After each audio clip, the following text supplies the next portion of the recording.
Salut à tous, j'espère que vous allez bien. On se retrouve aujourd'hui pour le DIY de ce petit truc-ci. C'est mon petit beurre anti-froid. Je sais pas quelle température il fait chez vous, mais il fait super froid en ce moment. Et pour moi, la seule chose qui aide ma peau à rester souple, à rester hydratée et à rester en forme tout simplement, c'est un beurre bien riche. Donc j'avais ma petite concoctation magique que j'avais fini et j'ai pensé à la refaire, et du coup je me suis dit bah c'est une recette qui n'est pas dans mon livre Beauté Black, et pourquoi pas vous le filmer et vous montrer la recette de ce produit là. J'ai déjà la chantilly de karité qui est un peu plus fouettée, un peu plus onctueuse en fait et plus facile à travailler, et celle-ci est un peu plus du coup épaisse en fait, donc vous avez vraiment un beurre qui est un peu plus solide et qui d'après moi est beaucoup plus adapté à la situation actuelle parce qu'il fait vraiment froid, et même en été on peut l'utiliser pour ses cheveux, donc ça sert un peu toute l'année. Et c'est parti pour le DIY. On aura besoin d'un récipient. Moi j'ai choisi un qui peut contenir jusqu'à 250 ml de produit.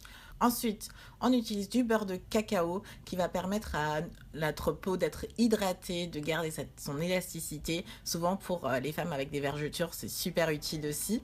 Du beurre de karité, encore une fois très hydratante aussi, mais aussi réparatrice, qui permet à la peau de garder son élasticité. Mon beurre m'a été apporté directement du Ghana par ma mère, donc j'en suis particulièrement fière. Mais sachez que vous pouvez en trouver aussi en magasin, et soyez prévenus, l'odeur est aussi assez particulière. Notre incontournable huile de coco, je l'utilise un peu pour tout, donc ça va vous apporter de la brillance, mais aussi de l'hydratation, donc c'est une de ses vertus principales, mais sachez qu'elle a plein d'autres vertus. L'huile d'amande ou huile d'amande douce va permettre d'apporter de la douceur à votre peau, et surtout pour l'apaiser quand il fait froid comme ça peut être utile contre les gerçures. Pour parfumer mon produit, j'utilise aussi de l'huile essentielle de Ylang Ylang. C'est un peu difficile à prononcer. Je l'utilise essentiellement pour le parfum, mais sachez que pour les cheveux, elle a aussi des vertus fortifiantes et apporte de la brillance. Donc on passe à la concoctation de notre petite recette. Je vais prendre mon beurre de cacao et remplir mon verre d'un tiers avec. Je remplis le deuxième tiers de mon verre de beurre de karité, pareil que pour le beurre de cacao. Et ensuite, je prends 2 cuillères d'huile de coco.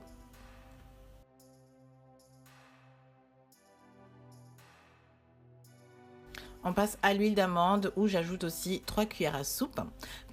Pendant ce temps-ci, mon eau est en train de chauffer, je fais un bain-marie en fait, donc je vais placer tout simplement mon verre dans l'eau, donc c'est pas l'eau qui est en train de bouillir, attention, ne faites pas bouillir l'eau, faites juste chauffer l'eau et placez votre verre à l'intérieur afin que le mélange puisse légèrement se ramollir et fondre en toute douceur. En fait, c'est la partie qui prend un peu plus de temps parce que du coup il faut attendre que le beurre et l'huile se mélangent et que ça devienne homogène tout simplement, donc il faut patienter à ce moment-là. Vous pouvez vous servir d'une baguette pour accélérer les choses, mais aussi surtout pour aider le produit à bien se mélanger ensemble.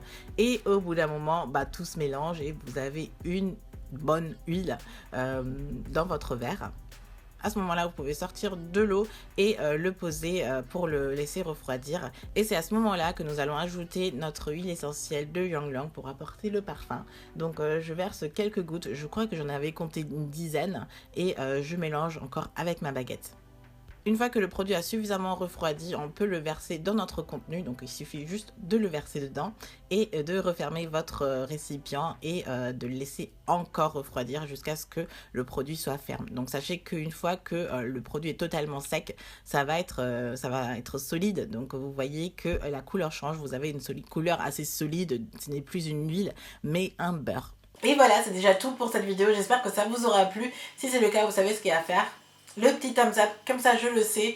Et si vous n'êtes pas encore abonné à la chaîne, ou si vous n'avez tout simplement pas encore activé les notifications pour recevoir les vidéos que je fais, n'hésitez pas à faire cela. Tous les liens sont en barre d'infos. Je vous retrouve très bientôt dans une nouvelle vidéo et je vous fais plein de bisous.